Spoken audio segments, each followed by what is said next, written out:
Yeah, for a long time the community here in Victor Harbor has been referred to as an older population, but we're seeing a lot of that change now.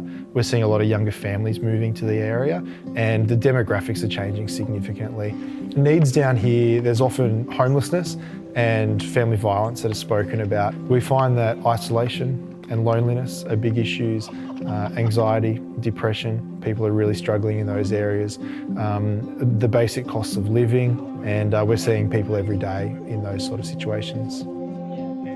My name's Alicia Becks and I'm from Victor Harbor. Financially, I was a bit under strain because we'd just purchased our house. My husband was really, really sick.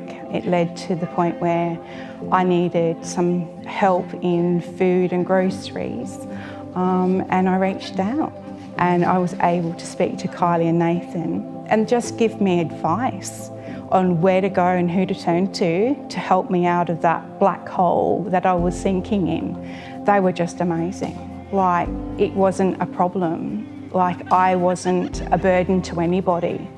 It made you feel welcome to come in and just say, look, I need help. And it doesn't matter where you're from, where you walk from, who you are, your nationality, anything. It doesn't make any difference. You're still part of a community and they're willing to help that community. I can't praise them enough. Honestly, I can't. So we're funded to do emergency relief through our Doorways program, but we want to create safe spaces so people who are feeling lonely or isolated can come and just have someone to talk to. So the safe spaces for us look like the brunch that we run, the Soul Cafe, our playgroup. These are all connection points that we have where people can just come in, meet with us, sit around, have a chat, have something to eat. We have core members who sit in those spaces just to be able to talk with people, build relationships and just show that they care. So my role is to basically accept people as they come in the door, have a short chat to them, build a relationship basically. Because some of these that come, they trust me with what is burdening them. And I can just say to them, well, this week I'll pray for you, or I'll, pray for you, and just share with them. And that's what I feel God's called me to do. For me, I'm motivated to do what I do when I see transformation come in someone's life. As a young fella, I was off the rails a little bit and I walked away from the Lord.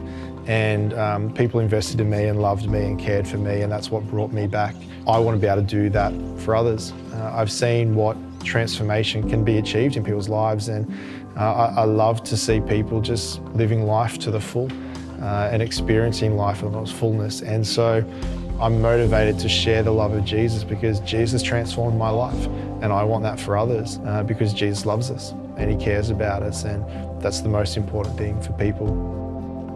I pray each time I open the doors, and I pray that God will send those people who are hurting, who are in need to us here.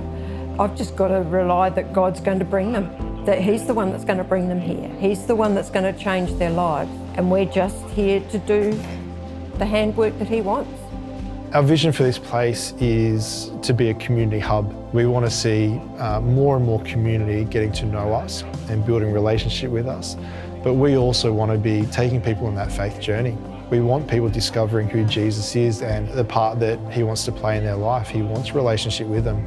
And so for us as a core, we want to be a place where people feel welcomed every single day of the week. But we want to build healthy communities. We want to work for justice. We want to see lives saved. And so our ultimate goal, every day of the week, people discovering who Jesus is.